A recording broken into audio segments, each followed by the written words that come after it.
Welcome back to the Michael Brooks Show. Very excited. So look, for people who miss Woz, as of course everybody misses Woz when they don't get to see or hear him for a while, we do Woke Bros once a week.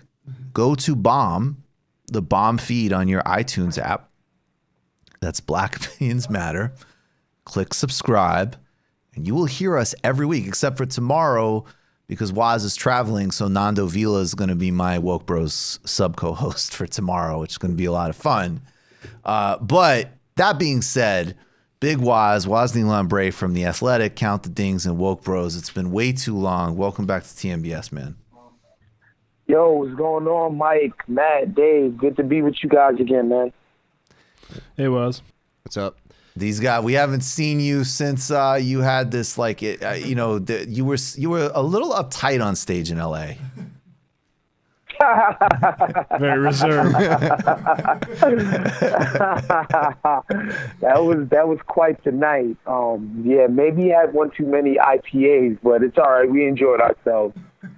Oh, we definitely enjoyed ourselves. Everybody, I gotta say, I gotta plug patrons. Watch the LA Live show for Woz and his element. Right, I'm no longer a New Yorker, man. You know, I'm a big Angelino now, man. I'm fully bred. I'm 2 years in now. I don't own any Timbs, because I don't need them. And yeah, I'm just embracing kale juice. Yep. You know, vegan tacos. It's incredible. Kale juice with with tequila. Actually, I remember. You know what part I loved was when this is the line that always sticks with me. It was at the end when you were really in your element, and I gotta say it was awesome and honestly exactly what I wanted. And you looked at me and you said, you know what's great is that Mike's like my friend. So he can't get mad at me for fucking up his show. Well, that's the perks, right? It's sort of like your family. Right, exactly. You can't do anything about it. Sure, your uncle's a drunk and he probably hits his wife a little bit too much, but he's still going to get invited to Thanksgiving. Right, exactly. You know what? That's the perfect analogy. It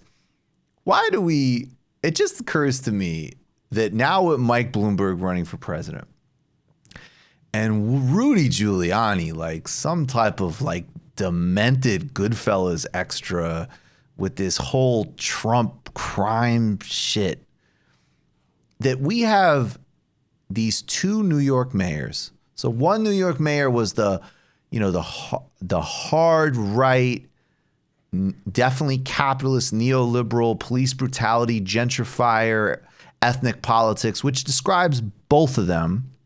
But you had Giuliani coming in, race baiting Dinkins, slashing up the city, and then terrorized it enough, made it unequal enough, and then Bloomberg comes in. Then we're going to turn New York into a big rich people playground. I don't know how to put this, but I just feel like there's something that's so disgusting, but something that's so right about these two particular individuals being on the stage they're at now and basically between them pretty much telling us everything that's wrong with everything. Yeah, you know, the thing about Giuliani, what's so funny and ironic is that he's probably going to get locked up, but he made his bones as a cop, as a lawyer, right? Like, and he made his bones prosecuting the mob, and he came out of the 70s and 80s New York, and I think, you know, in a lot of ways, his tenure as mayor was reactionary. It's like, we need to clean New York up. It's been decades of crime and just, you know, just filth, and we got to get the subways right. We got to do this, and he's of that. And that was very much his rep, right? Like, I clean New York up. I civilize those savages in the poor neighborhoods, and you know, that's kind of what he got famous for, rightly or wrongly, right? Crime all across the country, not just New York, has universally went down. Like, there's arguments and valid ones that can be made that he really has nothing to do with the crime downtick, that he's just right place, right time. And so, you know, he's very much of that time in New York, and America in general, right? It's just a less dangerous place than it used to be out here. And of course, like you mentioned, Bloomberg is current New York, right? It's coffee shops on every corner.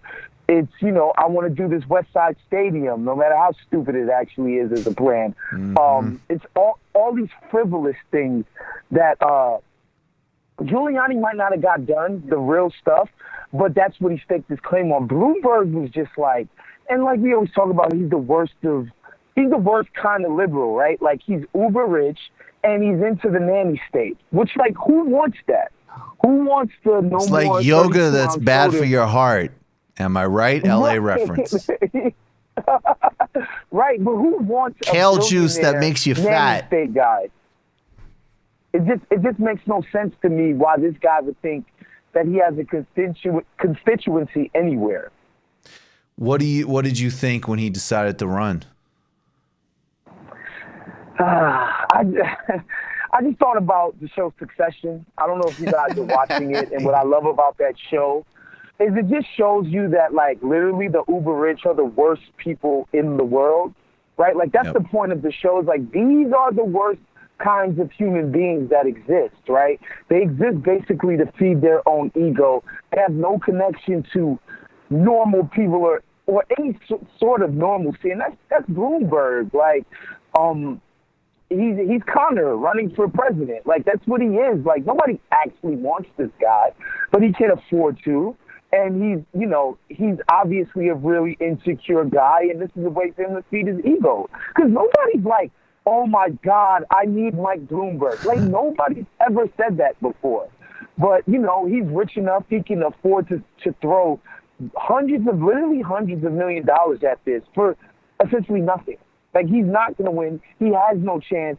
And I want your listeners to, like, and your listeners are actually savvy enough to understand this. Like, Michael Bloomberg has no chance of winning. Like, he's not going to win.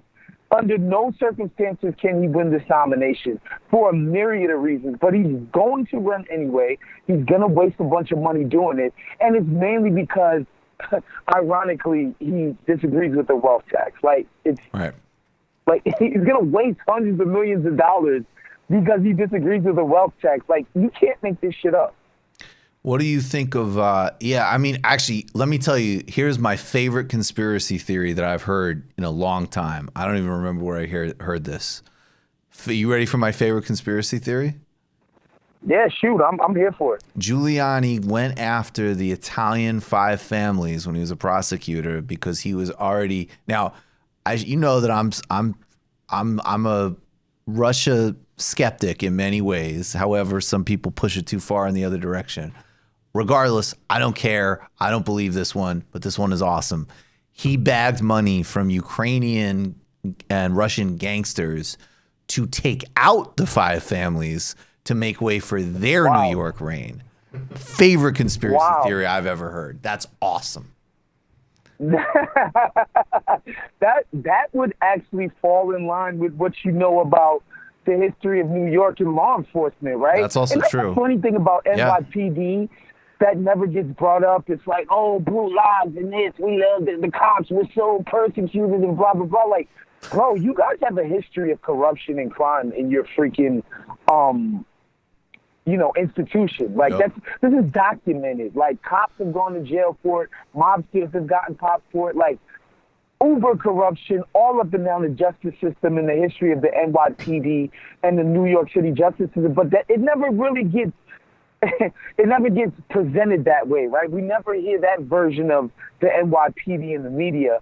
But that wouldn't surprise me. That actually would fall in line with the history of New York City's justice department.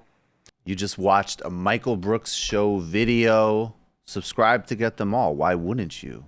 Don't be foolish. Click subscribe below and become a patron as well. Patreon.com/TMBS. Thanks, everybody.